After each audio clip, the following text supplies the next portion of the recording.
ভুতুড়ে ব্যাংক ঋণ নিয়ে বিপাকে পটুয়াখালীর বাউফলের অন্তত 12টি পরিবার। এ তালিকায় আছেন মৃতরাও। স্বজনদের প্রশ্ন, স্বাধীনতার আগে যারা মারা গেছেন তারা 2014 সালে কৃষি ব্যাংক থেকে ঋণ নিলেন কিভাবে? কারো নাম ঠিকানা মিল থাকলেও স্বাক্ষর ছবি আলাদা। তদন্তের পর ব্যবস্থার আশ্বাস দিয়েছে ব্যাংক কর্তৃপক্ষ। স্যান্ডেলিনা সো, রূপচর্চায় আভিজাত্য। 2020 সালে বাউফলের কালিকাপুর গ্রামের 12 জনের নামে হঠাৎই ব্যাংক ঋণ পরিশোধের এই নোটিশ আসে। ঠিকানা কৃষি ব্যাংকের কেশবপুর শাখা।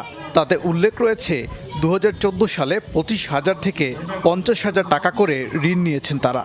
সময় মতো পরিশোধের নির্দেশও দেওয়া হয় নোটিশে। এই নোটিশ পাওয়ায় হতবাক জবেদ, হজরত, রহম ও জয়নালের পরিবার। 4 জনই মারা গেছেন স্বাধীনতার আগে। স্বজনদের প্রশ্ন, মৃত হয়ে 2014 সালে তারা ঋণ নিলেন কিভাবে? আনলাম না, খাইলাম না, ছুইলাম না, দেখলাম না, কিন্তু লোনের নোটিশ এসেছে। এই লোনগুলি হয়েছে 2014 সালে। তারা মারা গেছে 100 বছর আগে। এই 14 সালে কিভাবে তারা লোন করে? ব্যাংকে গেছি, ব্যাংকে যাওয়ার পর ব্যাংক বলছে আমার বাবা যত লোন নিয়েছে তার ছবি এবং টিপস সব দেখান। ব্যাংক আমাকে কিছু দেখায় নাই। তারা বলছে যে আপনারা নিশ্চিন্তে থাকেন, যে খাইছে হে লোন দেবে। ভুক্তভোগী মনির হোসেন পরিবার নিয়ে থাকেন ঢাকায়। নোটিশ পেয়ে দফায় দফায় ব্যাংকের ওই শাখায় যান তিনি। দাবি করেন, নাম ঠিকানা ঠিক থাকলেও মিল নেই ছবি ও স্বাক্ষরে।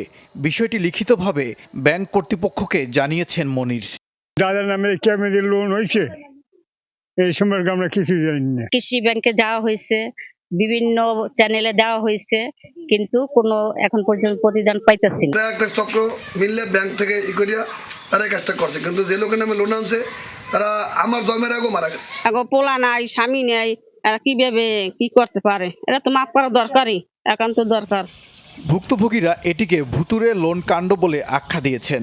ব্যাংকের ব্যবস্থাপক জানালেন, তদন্তের পর বেরিয়ে আসবে রহস্য। এই বিষয়টি তদন্তাধীন আছে। তদন্ত কমিটি তাদের তদন্ত শেষে রিপোর্ট করবেন। রিপোর্টের ভিত্তিতে বাংলাদেশ কৃষি ব্যাংকের ঊর্ধ্বতন কর্তৃপক্ষ এই বিষয়ে যথাযথ ব্যবস্থা গ্রহণ করবে।